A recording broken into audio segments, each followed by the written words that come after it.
We're up to part two of our interview with Lisa Hartt. She's back. Very spiritual cat, this lady. I remember being at a concert where she opened up her April wine, looking up at her and say, "She's dreamy." That's what 17-year-olds do. Star Watcher was the name of the album. There were songs like Dream Me Away, Easy Come, Easy Go, Old Time Movie. I just loved this woman's voice. I loved her music. But she's back. Here's another part of our interview with Lisa Hartt. I had the album, loved the album. And you know what's strange? People would come up to me and say things like, they'd say, "Oh, is this like one of the Hart sisters?" I said, "No, that's the Wilson sisters. That's Ann and Nancy." But was there ever, because a lot of music fans are fair weather music fans. They don't really, they mean well. They all mean, nothing against them. But sometimes, did you ever get that at all? Well, I got a funny story about the Hart Yeah, Hart sisters, sure. Wilson sisters. So we were booked to play a big festival. We thought, like an open air festival. I can't remember. I mean, so many years ago. We were all excited because it was one of our first festivals with all the people outside and everything. We got there and it was Hell's Angels, and they had booked Hart, and they got Lisa Hart. And it was like, I mean, we were not so different musically at the core, if you think about Steamboat Annie. But later they went into Dreamboat like Annie. Yeah, Dreamboat Annie. Steamboat Yep. Annie, sorry. Yep. And then later they went into, you have to forgive me. I mean, I lots of stuff changes in my mind. They went a little harder rock than we did, right? We were more fusion. We were a Montreal band basically that were fused with European sound as well as American sound and folk roots, really folk rock roots, which are my roots. So yeah, that was a very difficult gigs. We almost didn't make it out of there alive. We had to pull out every cover that we ever did Yeah. of any rock song. And Yeah. I mean, we did it. I mean, I'd been singing a long time at that point, right? Yeah. So your surname was Hart? No, my real name is Eisenhart. So Eisenhardt. And in those days, before Linda Ronstadt, you couldn't use, and it was so close to the Second World War that German names. My lineage is Danish, so but it was I'm from a little place called Schleswig-Holstein, which was in the Bismarck days. He appropriated Schleswig and Holstein, but that's where I'm from. And everybody that was Danish booted back to Copenhagen, right? Out of those German places, taking their names with them. But I have a castle somewhere, Eisenhardt Castle. I hope to Let's move in. go. Yeah, yeah. Oh, by the way, I got to. Okay, how does someone who might have 3 months to live, what happens to your liver if that? Because I went through a period of drinking like a crazy bastard.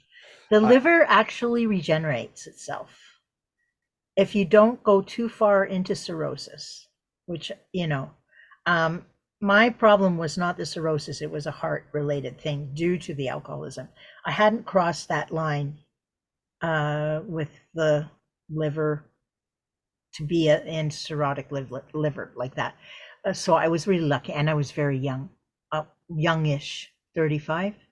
mhm. So yeah, but I got off the wheel before it all crashed on me.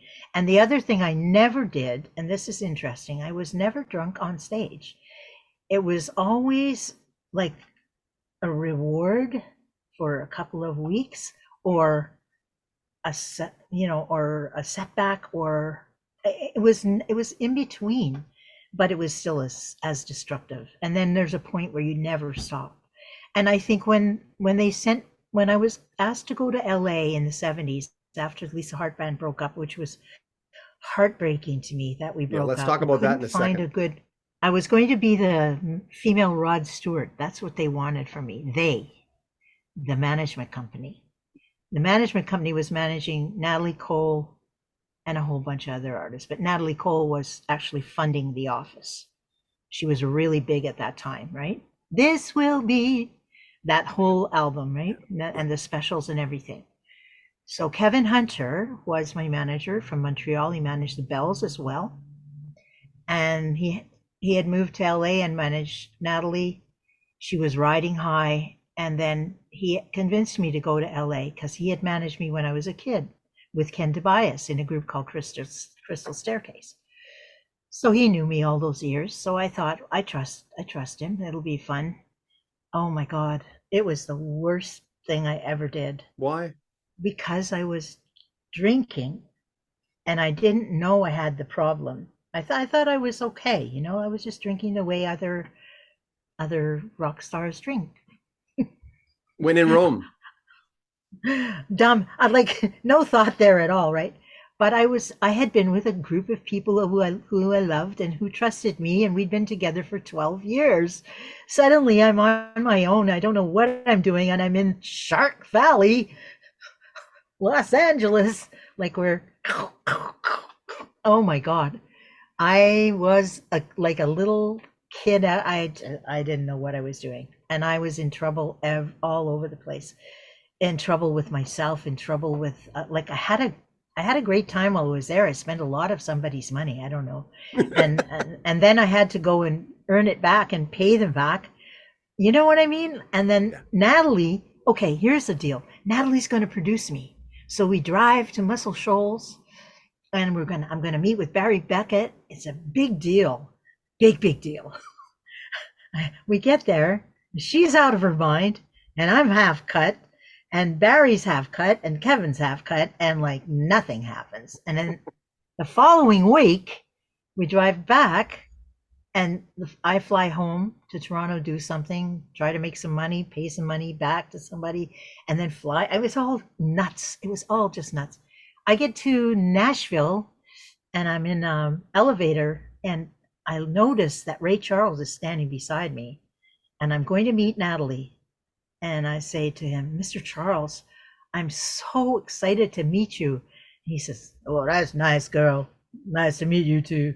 Who are you going to see? I said, I'm going to see Natalie Cole. I'm really excited. We haven't seen each other for a little bit. He says, I wouldn't go near that room. I went, oh, what's happening? Well, unbeknownst to me, she had stolen the gate of the concert in Nashville the night before and blamed it on her roadie, and there was police everywhere, and they completely forgot I was coming in.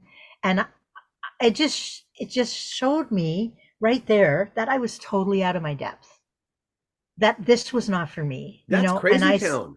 I said to Kevin after that whole thing went down, I said, I need work. I need work in Canada. You've taken me away from my fan base.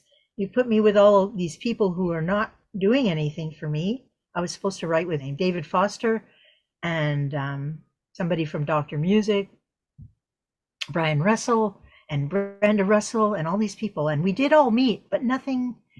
You know what I mean? I was small. I was small fish. I had nothing to offer them at that point. So that was Kevin calling in favors, and it was not. It was going nowhere, and I was really unhappy. And I have a lot to offer, and I said, no, I'm worth a lot more than this. I don't want to go. I'd rather go home. I love Canada. What the hell? Why do I need this? We'll have more from Lisa Hartt in the next couple of days. Make sure you comment on our videos, subscribe to our channel, and share our videos. All the information on us and Lisa Hartt in the description. Check it out. This is Rock History Canada. Take care.